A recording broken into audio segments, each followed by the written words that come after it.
New Zealand இருக்கக்கூடிய ஓங்கர் வர்மாக்கு ஒரு கால் ஒன்று வருது. அந்த கால் பண்ணுறது வேறு யாரும் இல்லை, அவரோட தங்கச்சி தான். அவங்க தங்கச்சி கால் பண்ணி பதட்டத்தோட என்ன சொல்கிறாங்கன்னா, என்னோட வீட்டுக்காரர் வந்து நேற்று காலையில் வேலைக்கு போனவர் இன்ன வரைக்கும் வீட்டுக்கு வரல அப்படின்னு சொல்லிட்டு கால் பண்ணுறாங்க. இந்த சம்பவம் நடக்கிறது எப்போ பார்த்தீங்கன்னா 2003 பிப்ரவரி 14 அன்றைக்கி தான் அந்த கால் வந்து ஓங்கர் வர்மாவுக்கு வருது. ஸோ ஓங்கர் வர்மா என்ன சொல்கிறாருன்னா, ஸோ அவர் ஏதாவது வெளியே போயிருப்பார், ஃபோன் சுவிட்ச் ஆஃப் ஆகிருக்கலாம், அதனால் கொஞ்சம் வெயிட் பண்ணிப்பார் அப்படின்னு சொல்லியிருக்காரு. ஸோ திருப்பியும் அடுத்த நாள் ஓங்கர் வர்மா அவங்களோட சிஸ்டருக்கு கால் பண்ணுறாரு. அவங்களோட சிஸ்டரோட ஃபோனுமே இப்போ வந்து சுவிட்ச் ஆஃப் ஆகிருக்கு.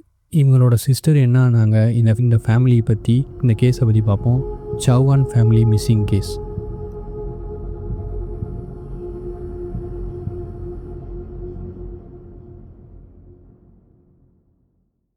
சௌகான் ஃபேமிலியை பற்றி பார்த்தோன்னா, அம்ரித் சௌகான் இவர் வந்து லண்டனில் பழங்கள் இம்போர்ட் எக்ஸ்போர்ட் பண்ணக்கூடிய பிஸ்னஸ் பார்த்துட்ருக்காரு.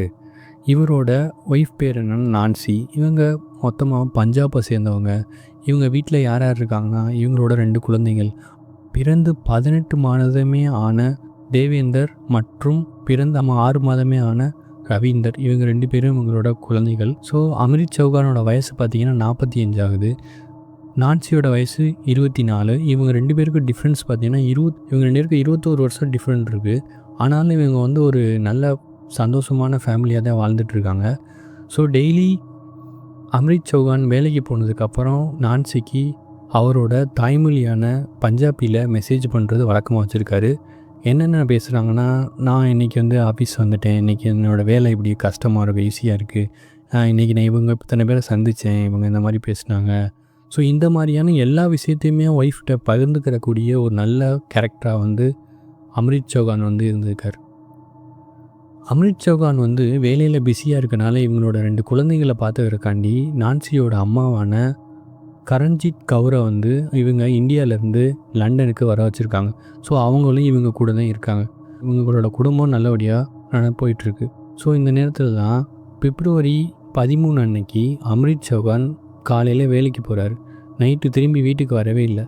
நான்சி வந்து அலுவலகத்தில் இருக்கவங்களுக்கு கால் பண்ணி கேட்குறாங்க. கேட்கும்போது அவங்க என்ன சொல்கிறாங்கன்னா, அவர் வந்து மீட்டிங்காண்டி நெதர்லாண்ட்ஸ் போயிருக்காரு அப்படின்னு சொல்லி சொல்கிறாங்க.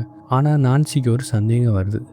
இவரோட பாஸ்போர்ட் வந்து யூகே கவர்மெண்ட்டே இருக்குது. ஸோ அந்த கதையை நம்ம லேட்டராக பார்ப்போம். கவர்மெண்ட்டுக்கு பாஸ்போர்ட் இருக்கும்போது இவர் எப்படி நெதர்லாண்ட்ஸுக்கு போனார் அப்படிங்கிற மாதிரி இவங்க வந்துட்டு சந்தேகப்படுறாங்க. உடனடியாக தன்னோட தம்பியான ஓங்கர் வர்மா, இவர் வந்து நியூசிலாந்தில் ஒர்க் பண்ணிகிட்ருக்காரு, இவர் கால் பண்ணி சொல்கிறாங்க. அதுக்கு அடுத்து நான்சிக்கு ஒரு வாய்ஸ் மெயில் ஒன்று வருது. அந்த மெசேஜ் யார்கிட்டேருந்து வருதுன்னா, அம்ரித் சௌகான்கிட்டேருந்து வருது. அம்ரித் சௌகான் அதில் என்ன சொல்லியிருக்காருன்னா, இங்கிலீஷில் பேசியிருக்காரு.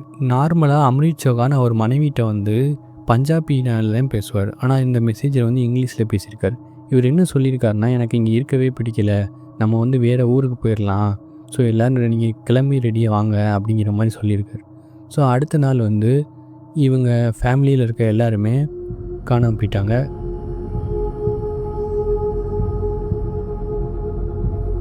அதுக்கடுத்து இவரோட நிறுவனமான சீபா ஃபுட்ஸுக்கு ஒரு டாக்குமெண்ட்ஸ் வந்து வருது. அதில் வந்துட்டு நான் வந்து லண்டனை விட்டு வெளியில் போகிறேன், ஸோ அதனால் என்னோடய கம்பெனியான இந்த சீபா ஃபுட்ஸை வந்து என்னோடய ஃப்ரெண்டான கென்னத் ரெகான் வந்து பார்த்துக்குவார் அப்படின்னு சொல்கிறார். இந்த கென்னத் ரெகான் யாருன்னா அம்ரித் சௌகானோட ஃப்ரெண்டு. இவங்க 2 பேருக்கும் நட்பு எப்படி உருவாயிருக்குன்னா, அம்ரித் சௌகான் கொஞ்ச நாளைக்கு முன்னாடி டேக்ஸ் எவேஷன் பண்ணனால ஜெயிலுக்கு போயிருக்கார். ஜெயிலில் நிறையா பேரை சந்திச்சிருக்காரு. ஸோ அப்படி சந்தித்த ஒரு ஆள் தான் வந்து கென்னத் ரெகான். ஸோ ஜெயிலில் சந்தித்தவங்க அம்ரித் சௌகானை கொஞ்ச நாள் கழித்து பார்க்க வந்தாங்கன்னா, அவங்களுக்கு வந்து ஒரு மறுவாழ்வு கொடுக்கணும் அப்படிங்கிற மாதிரி எண்ணத்தில் இவர் வந்து அவங்களோட வேலைக்கு சேர்த்துக்கிறார். இவரோட கம்பெனியில் வேலை கொடுத்து நல்லபடியாக பார்த்துக்கார். ஏன்னா ஜெயிலேருந்து வந்து அவங்களுக்கு பெருசாக வேலை கிடைக்காது. இவர் வந்து தன்னோட கம்பெனியில் அவங்களுக்கு வேலை கொடுக்க ஆரம்பிக்கிறார். ஸோ அப்படி தான் வந்து கென்னத் ரெகானும் இங்கே வந்து வேலைக்கு வந்திருக்கார். பிப்ரவரி 23 அம்ரித் சௌகான் எதுக்காண்டி போயிருக்காரு, யார் இவரை கூட்டிகிட்டு போனது, எங்கே போனார் அப்படிங்கிறத பற்றி பார்க்கலாம். கென்னத் ரெகான் வந்து ஒரு பெரிய இன்வெஸ்டரை பிடிச்சிருக்காரு. 3 மில்லியன் பவுண்டு இவங்களோட சீபா ஃபுட்ஸில் இன்வெஸ்ட் பண்ணுறதா சொல்லியிருக்காரு. ஸோ அதனால் இவர் ஏற்கனவே வந்து இங்கேருந்து வேகமாக ரிட்டையர் ஆகி இந்தியாவுக்கு போகலாம் அப்படின்னு சொல்லிட்டு அம்ரித் சௌகான் ஆசைப்பட்டு வச்சுருக்காரு. ஸோ இந்த இன்வெஸ்ட்மெண்ட் காசு வந்து நமக்கு கிடச்சின்னா நம்ம ரிட்டையர்மெண்ட்டுக்கு ரொம்ப ஈஸியாக இருக்கும், வேகமாக ரிட்டையர்மெண்ட் ஆகிடலாம் அப்படிங்கிற மாதிரி பார்த்துட்டு ஸோ இதுக்கு வந்து ஒத்துக்கிட்டு இந்த மீட்டிங்காண்டி போகிறாரு. இதுக்கு போனவர் தான் திருப்பி வரவே இல்லை. இதுக்கு அடுத்து தான் வந்து நான்சியோட பிரதரான ஓங்கர் வர்மா நியூசிலாந்துலேருந்து லண்டனுக்கு வராரு. ஸோ இவர் வந்து போலீஸ்கிட்ட போயிட்டு ஃபஸ்ட்டு கம்ப்ளைண்ட் கொடுக்குறாரு. போலீஸ் என்ன சொல்கிறாங்கன்னா, அம்ரித் சௌகான் ஏற்கனவே வந்து டேக்ஸ் பிரச்சனையில் இருந்தார். ஸோ அதனால் வந்து அவர் வேறு எங்கேயாவது போயிருக்கலாம் அப்படிங்கிற மாதிரி சொல்கிறார். அதுக்கு ஓங்கர் வர்மா என்ன சொல்கிறாருன்னா, நான் வந்து அவங்களோட பிரதரு, ஸோ என்கிட்ட சொல்லாமல் அவங்க எங்கேயுமே போக மாட்டாங்க. அதோட சேர்த்து இதில் என்னோடய அம்மாவும் இருந்தாங்க. அதனால் நீங்கள் ஒரு வாட்டி செக் பண்ணுங்கள் அப்படிங்கிற மாதிரி சொல்கிறாங்க. அதுக்கடுத்து போலீஸ் வந்து இவங்களோட வாழ்ந்த வீட்டில் போய் செக் பண்ண போகிறாங்க. ஸோ இந்த செக்கிங்க்கு அப்புறம் தான் இந்த கேஸோட மொத்தமே மாறுது தலைவிச்சு. போலீஸ் போய் அந்த வீட்டில் செக் பண்ணுறாங்க. செக் பண்ணும்போது என்ன பார்க்குறாங்கன்னா, அங்கே டைனிங் டேபிளில் சாப்பாடு இருந்த இடத்துல அப்படியே இருக்குது. குழந்தைகள் விளையாடிட்டு இருந்த பொருட்கள்லாம் அங்கேயும் அப்படியே கிடக்கு. வாஷிங் மிஷினில் போட்ட துணி அப்படியே இருக்குது. இவங்க எங்கேயாவது போயிருந்தாங்கன்னா இதெல்லாம் எடுத்து வச்சுட்டு போயிருப்பாங்க. இதெல்லாம் இல்லாமல் அப்படி இப்படியே கிடக்கிறதுனால இவங்க யாரோ கடத்தப்பட்டிருக்கலாம் அப்படின்னு சொல்லி போலீஸ்க்கு சந்தேகம் வருது.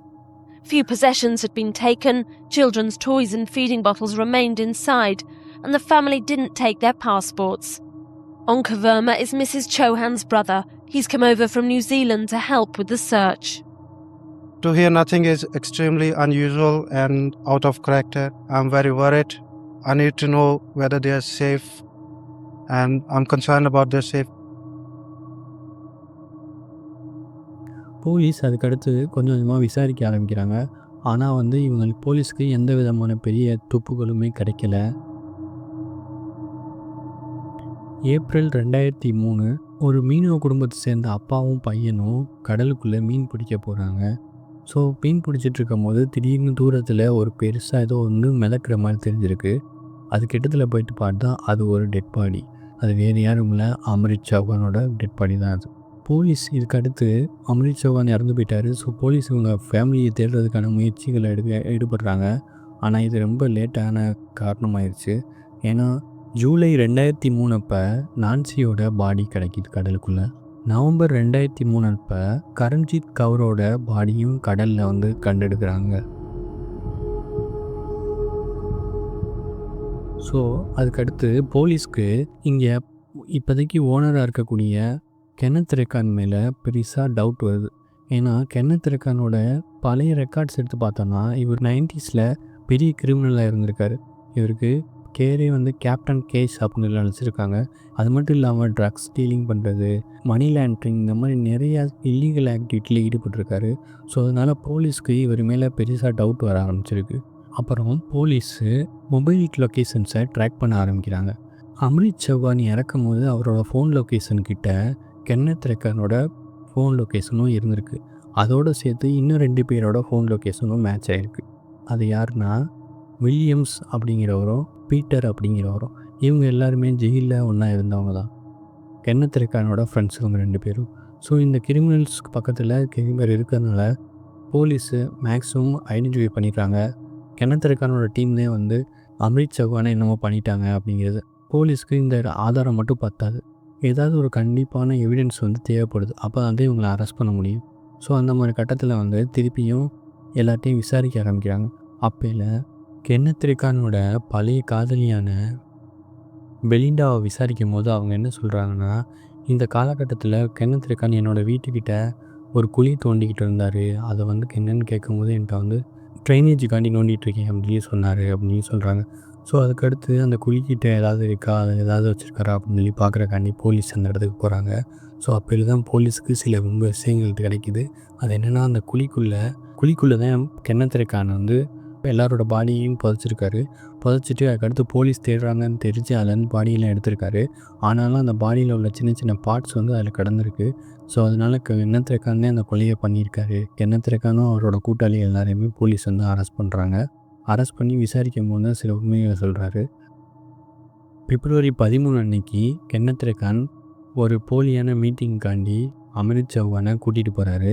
அதுக்கடுத்து அம்ரித் சௌகானை அந்த இன்வெஸ்டர்கிட்ட கூட்டிகிட்டு போகாமல் கென்னத் ரெக்கானோட பழைய வீட்டில் வந்து அடைச்சி வைக்கிறாரு.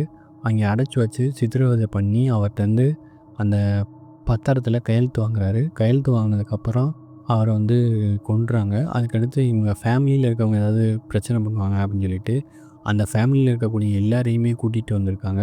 கூட்டிகிட்டு வந்து அவங்களையும் எல்லாரையுமே கொன்றாங்க. கொன்னுட்டு பெனிடாவோட வீட்டுக்கிட்ட புதைச்சி வைக்கிறாரு அந்த பணத்தை எல்லாத்தையுமே.